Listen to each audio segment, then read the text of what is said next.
Welcome to the Chronicles, told by the Chronikle. Cases of the missing, murdered, and unsolved. I'd like to thank everyone for joining us today, and don't forget to head over to thecertifiedroracle.com where you'll find source information for today's episode. And be sure to hit that like and subscribe button so you never miss a case. Let's get started with Chronicle number 36, the Laurie Lynn Partridge case. The year was 1974. Teens flocked to the drive-ins dressed in their bell-bottoms, flower-patterned shirts, and huge circular skirts. They all wanted to see Blazing Saddles, Young Frankenstein, and The Godfather Part 2, as drive-ins in the parking lots were all the rage when it came to hanging out with your friends. A cool new trend was the invention of the Rubik's Cube. Teens and children everywhere were trying to solve it. But for one family, all of that was blurred on the day their daughter and sister went missing. Laurie was born Laura Lynn Partridge in Santa Monica, California on May 31st, 1957. Everyone who knew her called her Laurie. She was the oldest of 6 children and had made a nice life in California with her family. Then, in 1974, her parents moved to Spokane, Washington, taking the children to start anew. As one can expect, this was not easy for the children, as they had to begin a new school, make new friends, and in Laurie's case, as the oldest, make the transition seem smooth for her younger siblings. This was not a problem for Laurie, as she was a pretty girl at 17 years old, standing 5 foot 10 inches and weighing 110 pounds, with blonde hair and blue eyes. She also had a mole on her right cheek.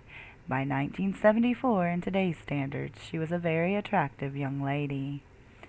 On December 4th, Laurie was at school when she started having bad menstrual cramps. She called both her parents, who were at work, and asked if they could come and get her. Neither of them were able to leave their jobs to pick her up. Instead, they told her to stay at school and wait on the bus. Laurie could not find a ride home from any of her friends that day either. Around 12:30 p.m., Laurie decided to leave Ferris High School and start the 2-mile walk home.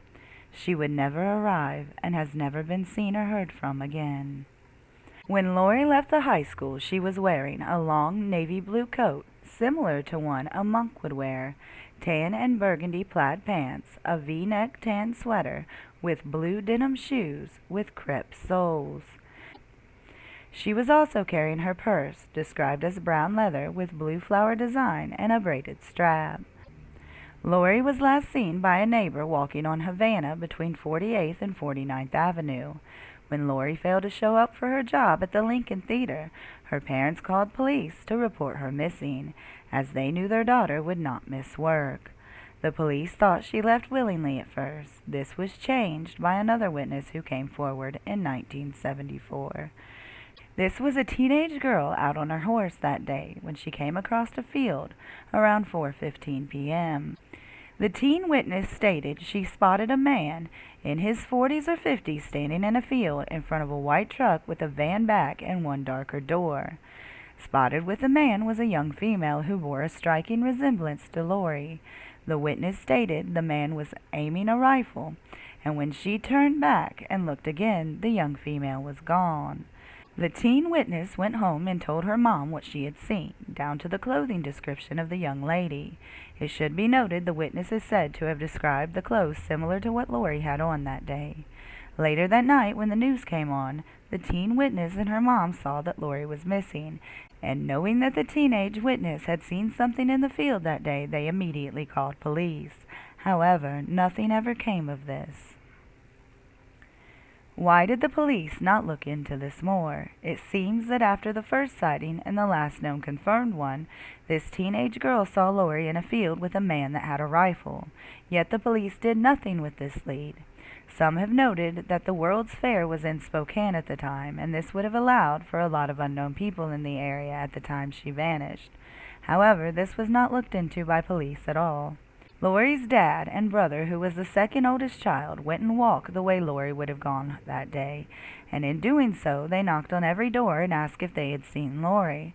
Her dad was able to establish a timeline by doing this. It was reported by witnesses that a green Pinto station wagon or a green Vega were in the area. Some said that the vehicle appeared to be following Laurie. A few days later, police got a tip that Laurie was spotted in a green Pinto or Vega being held captive. Police said they followed up, but once again, this lead went nowhere. Her dad had purchased her concert tickets to see the Beach Boys on December 9th at the Spokane Coliseum. This concert was held after Laurie had vanished, and it was a long shot, but the parents begged law enforcement to let them look at all the ticket numbers when the concert-goers arrived. She had Laurie's ticket number and wanted to see if anyone used them. The police refused to let them do that, as it would have slowed entry into the concert. This is unbelievable to me. Yes, it was a different time, but on multiple occasions, it seems law enforcement had enough leads to solve this case. Once again, that is just my opinion. The police instead told the parents they would keep a lookout for Laurie. The police did not see Laurie. However, her tickets were used that night. They found this out because Laurie's tickets were for general seating area, and all tickets had been turned in that night. If the police would have let the parents do what they knew would help them find their daughter, they could have known what happened to her all those years ago. Now, they may never know. The police could not find out who used those tickets. We do know that the tickets were in Laurie's purse when she was abducted. Police had several suspects, some were even serial killers. They questioned Ted Bundy, however it was determined he was in Utah at the time Laurie went missing. Another lesser-known serial killer was named Stanley Burnson. He also denied he was involved in her disappearance. Stanley lived in the area where Laurie vanished. He was a traveling produce salesman. One can imagine he may have driven a delivery van or some sort of vehicle with a van bed to make his deliveries. It is said that his other victims bore a resemblance to Laurie. Laurie's sister convinced police to go and talk to him, and in 2018 they did, and he still denied having anything to do with the disappearance. Her now ex-fiancé was questioned numerous times and was never a suspect. Laurie's family does not believe she ran away, as December 5th she was going to pick out her engagement ring and was looking forward to starting her life on the farm and raising babies there one day. Laurie was a very loved young lady. Her mom passed away in 2004. However, her dad and her siblings are still living, and every day they're hoping to know what happened the day Laurie left school.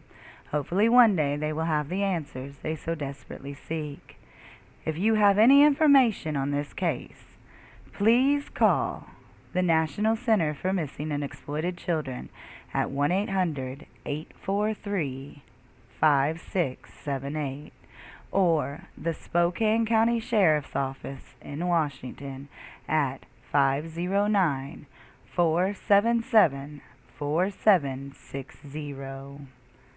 If you were at the Beach Boys concert on December 9th, 1974 in Spokane, Washington, and sat in the general seating area, please think back. Was anyone off that night, possibly looking around for fear they would get caught?